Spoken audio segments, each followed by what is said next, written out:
Hello guys, calming out today, checking on the garden and using one of the ideas I saw on the permaculture homesteads channel, and that was covering some fruit with pantyhose. And this is my honeydew melon, which is the name. I think it's a perfection melon. Okay, cool. And I just put cardboard up under there because somebody talked about it possibly rotting in the bottom, and I just did this yesterday with the cardboard up under each one that was down, because there's one there, and there's some small ones. And I'm wondering, do I want to, like this one here, how small that is? Because when they're small like that, a couple of them I had to take off. Some kind of caterpillar got to them, and I'm wondering when am I going to start covering. Because see, like something like that, I'm trying to cover that with a pantyhose. I guess I can do it to see how far it gets, but I'm wondering now that I thought about it, it's like, I'm not sure how big these get, to be honest. So is that pantyhose gonna be sufficient? Because those weren't queen size, those were just regular knee-high pantyhose, average size. So I might need to rethink that.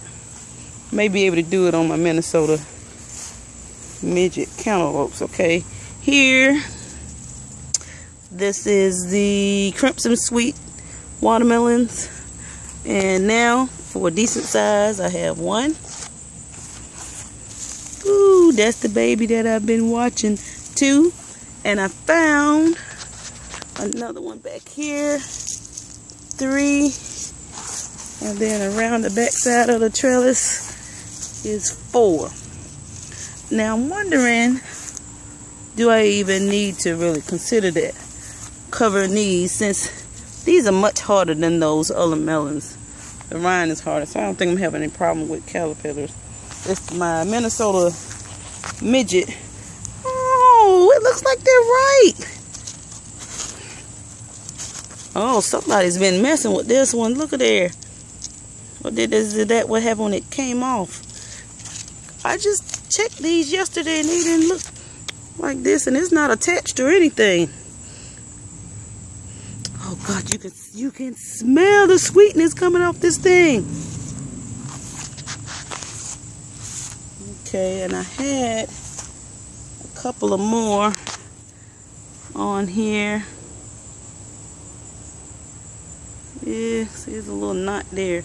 I did cover that one yesterday because it was out and exposed, but I wasn't worried about those. They were like, they had a little camouflage over there, but they were right. And let me do this. Ooh, here's one right here. Pull that on. See, like that one. I guess if I'm trying to get a lot of them, I should try to cover them. But I'm wondering now, would that bring attention to it? Because now it's very noticeable, where it was green before and it was kind of blended in. But this looks like my first harvest of a Minnesota Midget Melon. I'm assuming this is completely ripe because it was looking totally green. And yesterday it was like the, I don't even know what you call it, it's like the netting. I started seeing it a lot more yesterday. But it has come off the vine, or something took it off the vine. So now, I'm going to cut it and see which one. Is it ripe enough? I guess I'll cut into this one that looks like it's already been tampered with. I'm just wondering. I doubt, but I don't know. That looks very suspicious to me. I'm glad I came out here today. I almost didn't come out. But that's a little update on the melons. And we have a harvest today. I guess I need to go and look up how long it takes those perfection melons to ripen and how big they get. Because if they get real big, I guess I need to take the pinholes off. We shall see. Alright guys, thanks for watching. Bye. Okay guys, this is what I end up harvesting.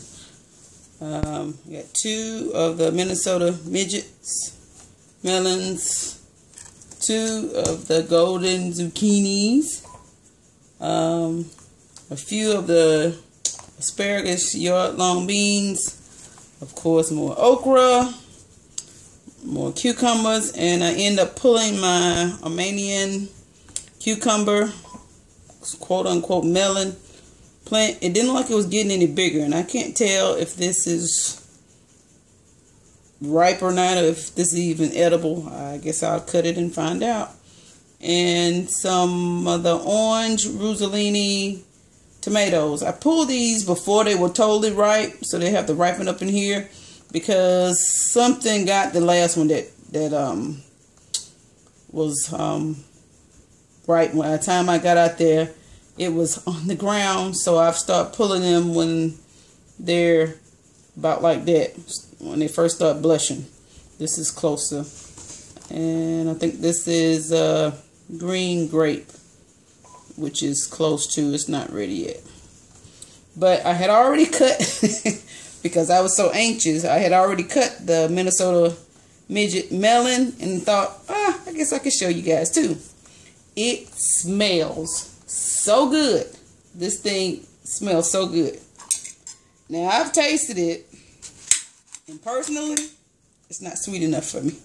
And I'm not sure if it was not totally ripe yet, because remember I said I wasn't sure if it actually fell off, like it's what they call it, actually slipped from the vine, or if something was messing with it. Something actually took it from the vine. But I'm thinking, if it did, why didn't it just take it on, or did I come outside and interrupt it? But it has a wonderful floral like smell. It smells sweet. If it tasted as good as it smelled, it would be perfect. But this is my taste buds though too, so I guess it just depends on you. It's not a bad melon. And what I was going to do is wait a couple of days before I try that one to see, does it seem sweeter than this one, and I decide whether or not I'm going to grow it again next year. But it produced very well. The issue was keeping the melons covered. So it's a good producer. I just got to keep it covered. And take another bite.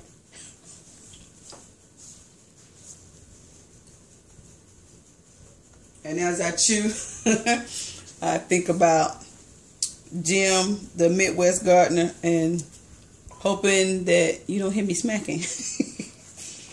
Well, that was all, guys. This was my harvest for today, and it's not a bad melon. It's okay. I just wondered, could it have been sweeter? Anyway, thanks for watching. See you next time. Bye.